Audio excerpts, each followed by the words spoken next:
আমাকে সবাই পাগল বলতে পারেন, বাট দেশের প্রকৃতি সংস্কার করতে হলে সবার আগে বাংলাদেশের বিমান বাহিনী সংস্কার করতেই হবে। বর্তমানে আমাদের এয়ার পাওয়ার বলতে 8টি মিগ-20 এবং 32টি F-7 এবং একগাদা টেনার লাইট অ্যাটাক এয়ারক্রাফট ছাড়া আর কিছুই নাই। মিগ আর F-7 এই দুটোই প্রাচীন হয়ে গেছে বহু আগে।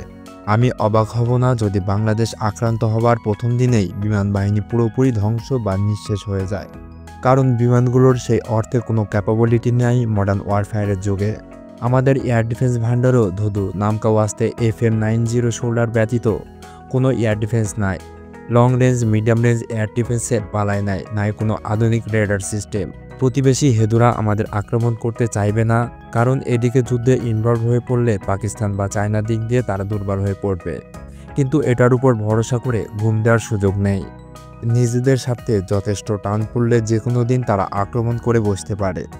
আল্লাহ মাফ করুক সেরকম কিছু না ঘটে। ভারতের যথেষ্ট এয়ার পাওয়ার আছে বাংলাদেশের আকাশে এয়ার সুপারিটি প্রতিষ্ঠা করার জন্য।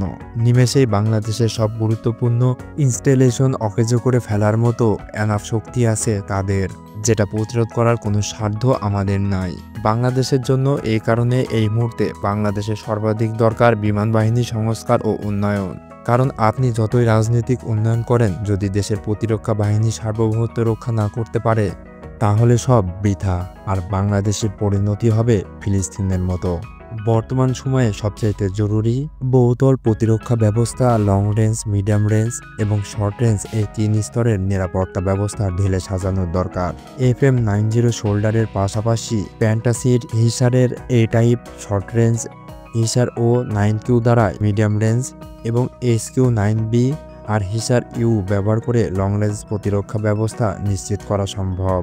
এসব সিস্টেমকে সঠিক সার্ভেলেন্স ডেটা দিতে আমাদের দরকার রাডার সিস্টেম, যা পুরো বাংলাদেশের প্রতিটি অঞ্চল কভার করতে পারে।